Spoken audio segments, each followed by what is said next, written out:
The storm had rolled in without mercy, sweeping across the quiet town as if the sky had decided to empty every ounce of anger it held. Rain hammered the ground in relentless sheets, blurring the world into shaky shadows and streaks of dim light. Along the old country road, where most people never stopped unless they had to, a German shepherd sat perfectly still near the edge of a ditch. His fur clung to his body, heavy with water, yet he didn't try to shake it off. He didn't lift a paw or shift his weight. He simply sat there, staring down the road through the curtain of rain. Cars passed now and then, their headlights cutting brief tunnels of visibility through the storm. Each time a vehicle approached, the dog lifted his head just enough to follow it with his eyes. But he never stepped forward, never made a sound, never begged for help. There was something too deliberate in his stillness, something that didn't match the wild storm around him. It was as if he had anchored himself to that exact spot and refused to move, no matter how harsh the night became. One driver slowed, a middle-aged woman gripping the wheel a little tighter as the dog's shape came into view.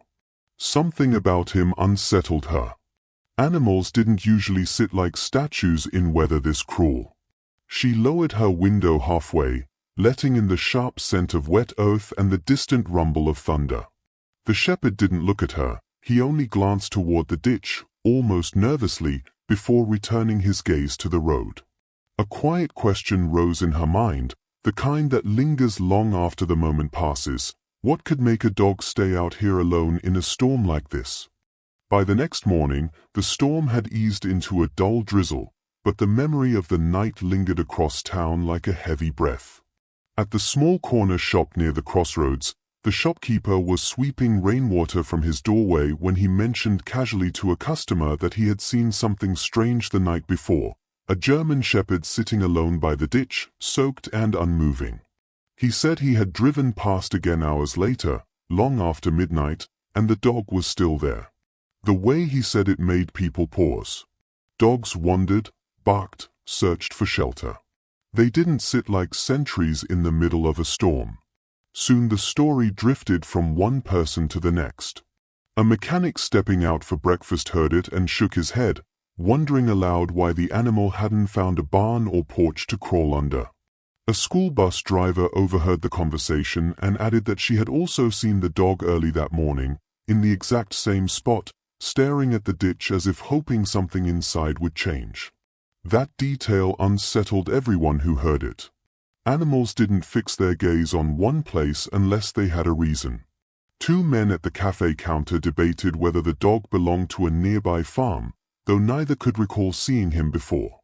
Others suspected he had been abandoned, a thought that made people shift uncomfortably in their seats. But the more the story spread, the more people sensed that abandonment didn't quite explain it. There was something unusual, almost purposeful, in the dog's behavior. When the rumor reached Mrs. Hale, a soft-spoken widow who lived alone on the east side of town, she felt a tug in her chest she couldn't ignore. The image of a creature sitting through a storm without moving brought back memories she tried not to visit, her husband's final night, when she had watched him fade and felt powerless to do anything but sit beside him. That same stillness. That same quiet loyalty. She pressed a hand to her heart, took a steadying breath, and decided she needed to see the dog for herself. The drive to the old country road felt longer than usual for Mrs. Hale, even though she had traveled it countless times over the years. The world still looked washed out from the storm. Puddles filled the dips in the gravel, and branches lay scattered across the shoulders. She kept her hands tight around the steering wheel, scanning ahead for any sign of movement. When she finally saw the familiar bend in the road, her heart thudded softly, as if it already knew what she was about to find. The German shepherd was still there. He sat exactly where people had described, his body hunched but steady, his fur matted with dried rain and mud. He looked exhausted, trembling in small, uneven shivers, yet his eyes stayed sharp and alert. They locked onto her the moment she stepped out of the car. He did not growl, and he did not back away. Instead, he flicked his gaze toward the ditch, then back to her, as if trying to tell her something without moving a single inch.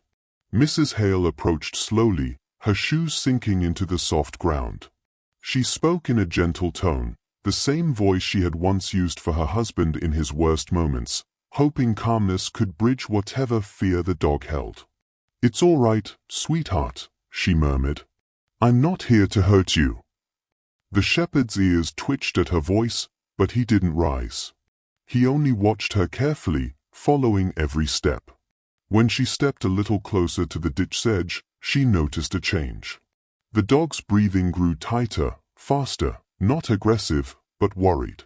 He shifted just enough to make it clear she was nearing something he could not allow her to touch.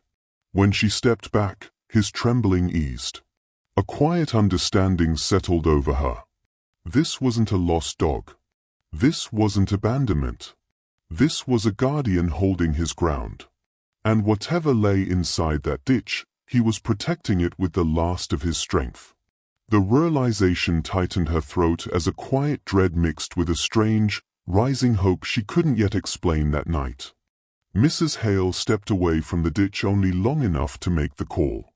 Within 20 minutes, 2 volunteers from the local animal rescue pulled up in a muddy truck, their jackets still damp from the morning rain. They approached with quiet caution, their boots sinking into the softened ground. The moment they neared the shepherd, he rose just slightly, not fully standing, but bracing himself.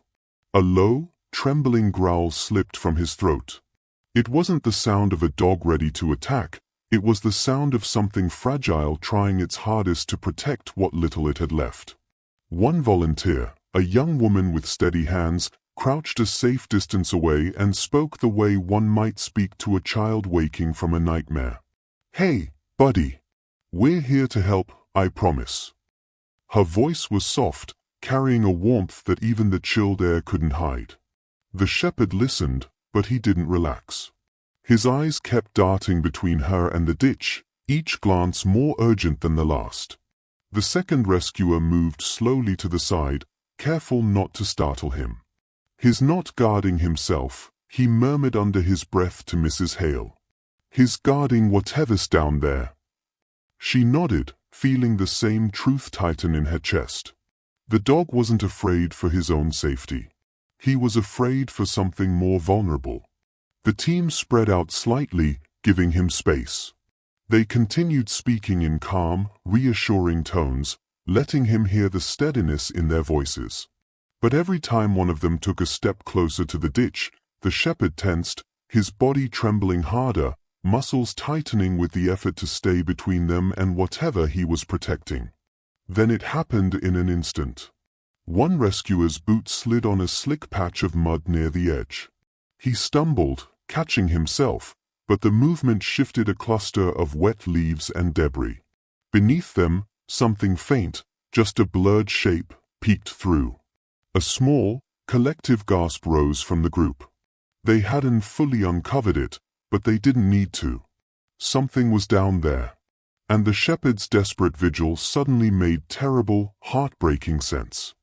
The rescuers moved with slow, deliberate care, their hands brushing away wet leaves, broken twigs, and clumps of mud that had gathered at the bottom of the ditch.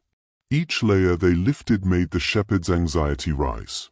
His whines came sharper now, filled with a trembling urgency that cut straight through the cold morning air. Mrs. Hale lowered herself to her knees beside the rescuers, her breath catching in her throat as she leaned forward to see what the dog had guarded so fiercely. When the first rescuer pulled aside a larger patch of debris, a flash of color appeared beneath, faded pink, soaked through, clinging to something small. Mrs. Hale's hand flew to her mouth. It was a child's jacket. Her pulse pounded in her ears as she reached out with unsteady fingers, helping lift the fabric gently upward.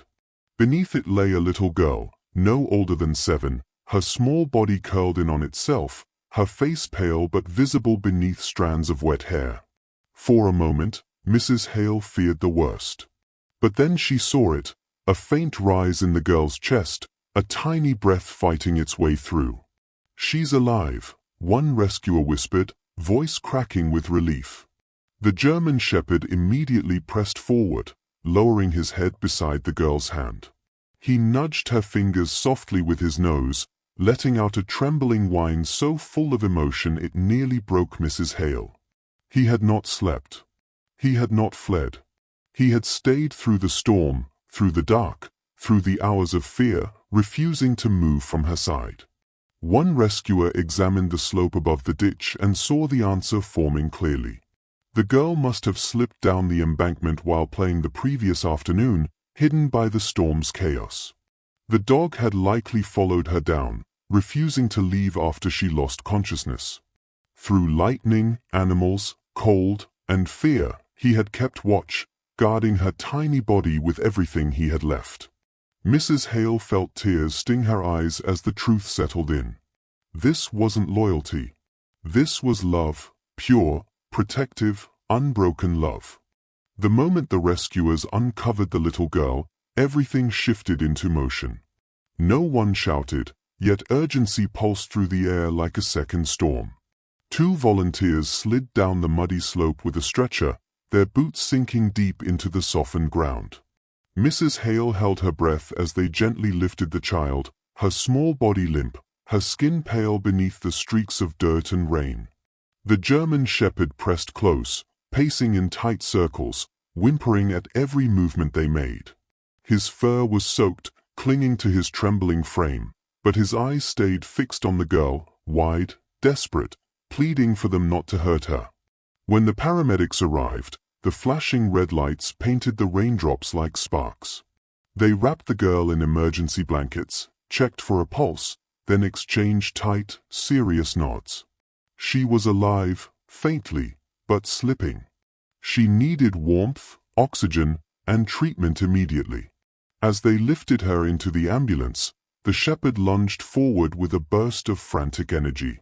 He tried to jump inside, paws scraping at the back step, chest heaving with panic. His bark wasn't angry. It was raw fear, the terror of losing the one he had protected for hours through cold, darkness, and the deafening storm. Mrs. Hale wrapped both arms around him, anchoring him as the ambulance doors closed. "It's okay," she whispered, though her own voice trembled. "They're helping her. You did everything. Everything." The shepherd resisted for a moment, muscles rigid, then suddenly sagged. All the energy that had kept him awake, alert, and guarding through the night drained at once. He leaned against Mrs. Hale, eyes half closing, finally allowing exhaustion to win. Around them, rescuers stood silent, in awe of a devotion that had saved a child's life. Mrs. Hale drove home with the German shepherd curled tightly in the back seat, his muscles quivering in silent tension. Every few minutes he lifted his head, ears twitching at passing cars, as if one of them might return the girl he had guarded through the storm. But none did.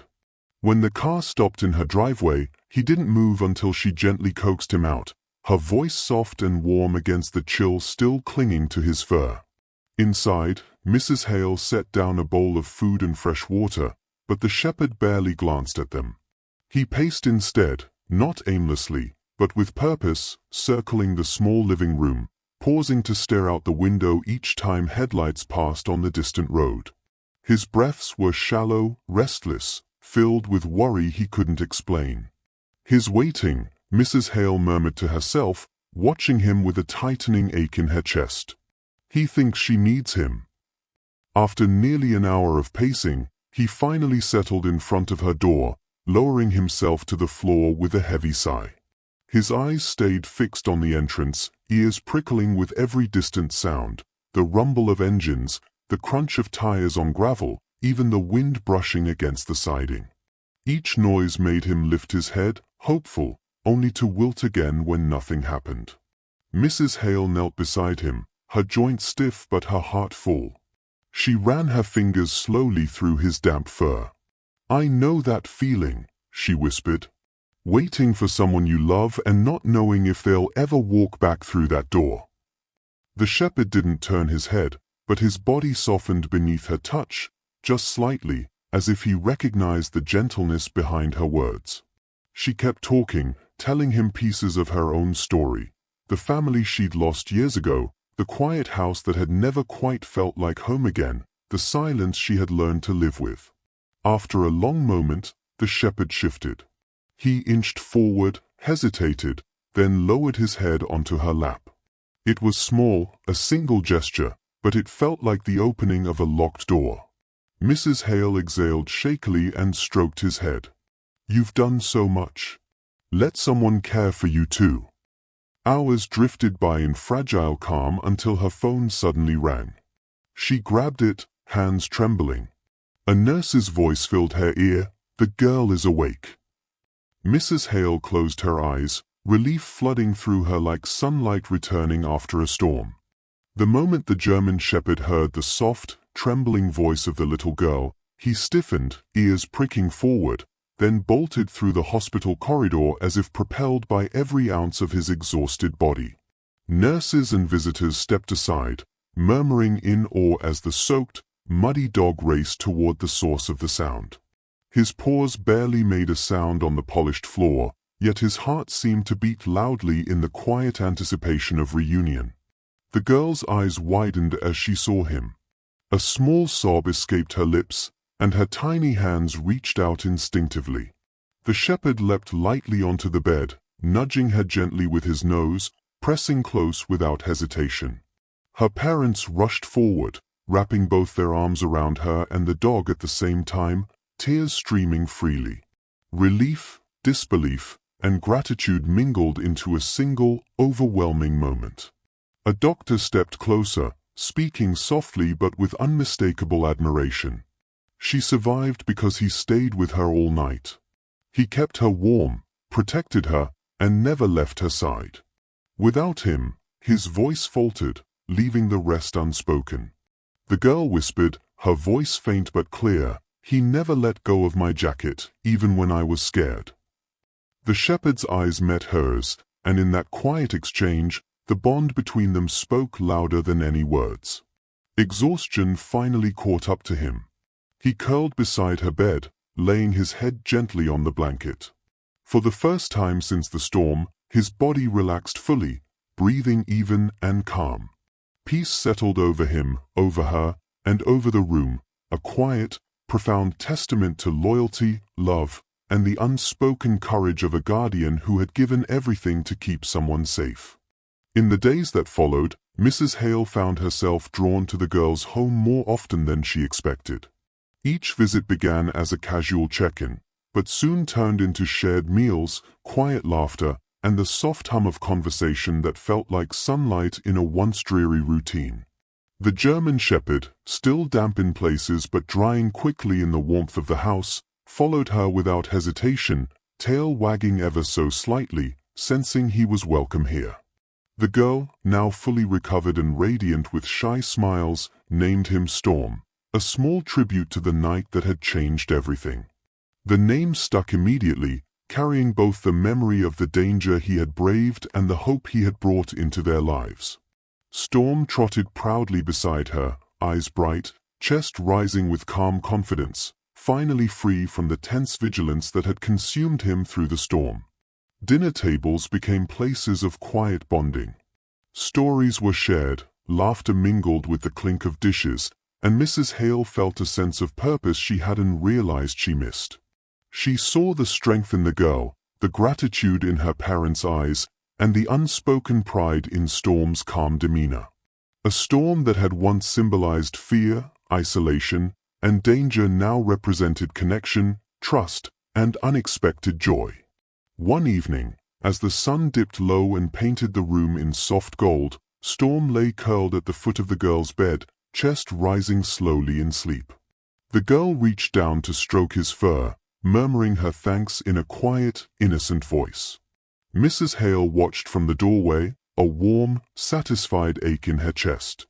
In that simple, quiet tableau, everything felt complete: a guardian fulfilled, a child saved, and two hearts forever bound by the courage, loyalty, and love that had weathered a storm together.